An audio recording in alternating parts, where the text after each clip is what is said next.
are these people? Oh, we're gonna play a speech that actually got me.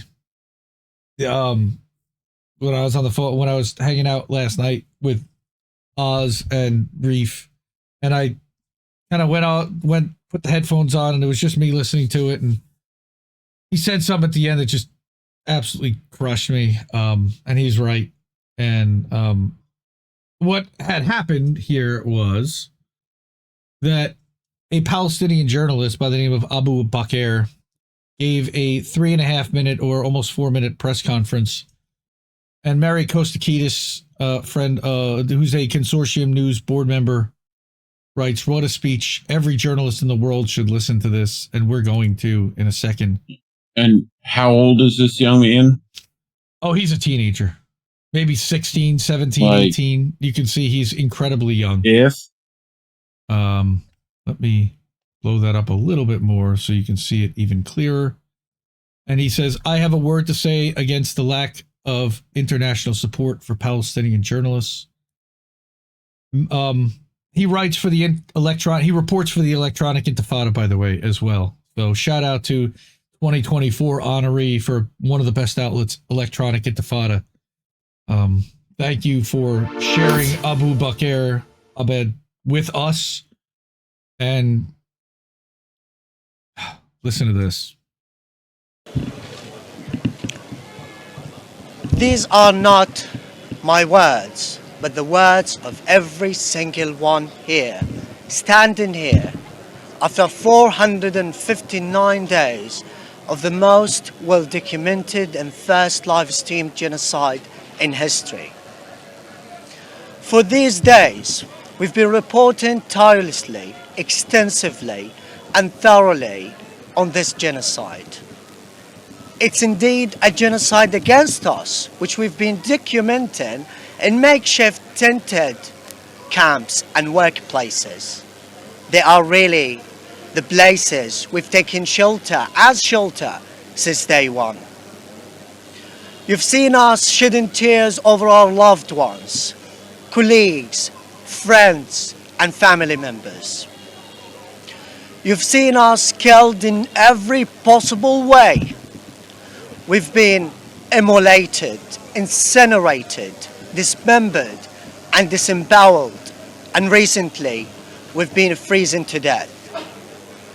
What more ways should you be seeing us killed in so that you can move and act and stop the hell inflicted upon us?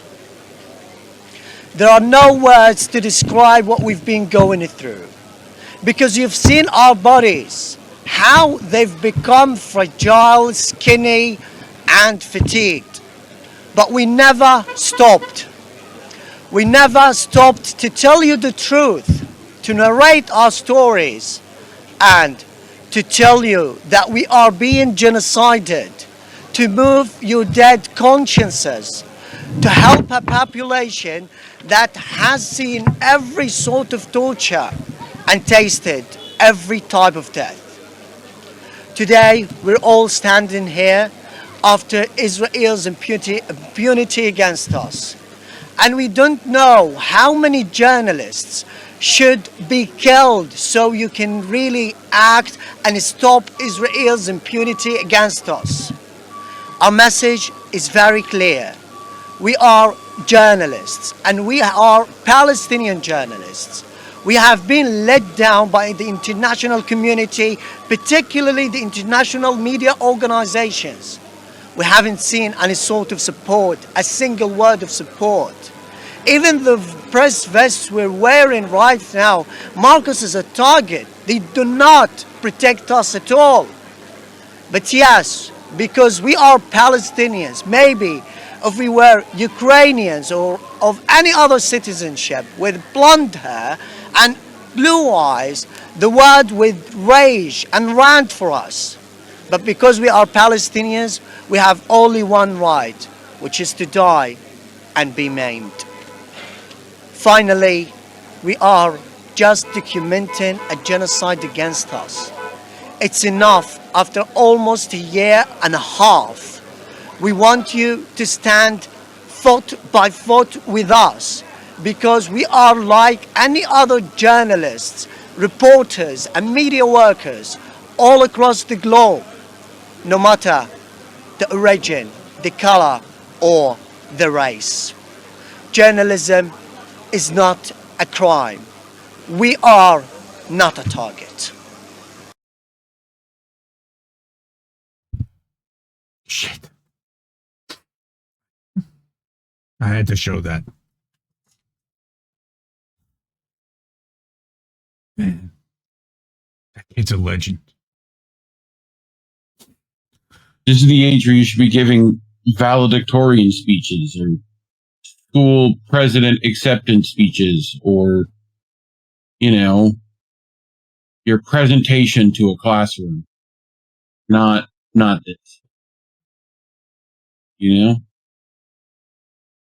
I mean, what do you even say to that? Who are these people? I mean, what I say is, I'm so sorry. Journalism is not a crime. You're completely right and justified. It's disgraceful. It's shameful. It's horrifying to see it. We've been fighting the ideology of Zionism every day. They purchased or nullified all the Western politicians of any substantive power. And we deeply appreciate the Intifada for publishing your work. And one of the likes here was Abubaker. He saw it. So, fuck Israel for this shit. For making him do this. Brutal. Sorry, everyone, but this just killed me. He got me. If you're able to, I hate to beg for money, like from that and everybody else that's in rough shape, and buy some merch at the Indie News shop. Sure, you know, scrolling across the bottom, he's about to break me. Journalism is not a crime. That kid killed me. He really got me. I mean, yep. So I'm sorry, everybody, for doing that to everyone. That's what I'm seeing in my world. That's what. Unfortunately, we can't turn that off. We can't bury our heads in the sand and forget about it because these people are actually suffering. We're sorry. But there are so many struggling and suffering out there, and to turn a blind eye to it and ignore it because we're good or because we're we have too much on our own plates to deal with. We can't. We gotta keep our eyes open and our heads on a swivel, and that's what I'm gonna keep doing. And I love you all, and it's just this was a tough week. You can't keep giving us nothing and think we're bluffing about coming for your heads. Why play civil if you won't listen?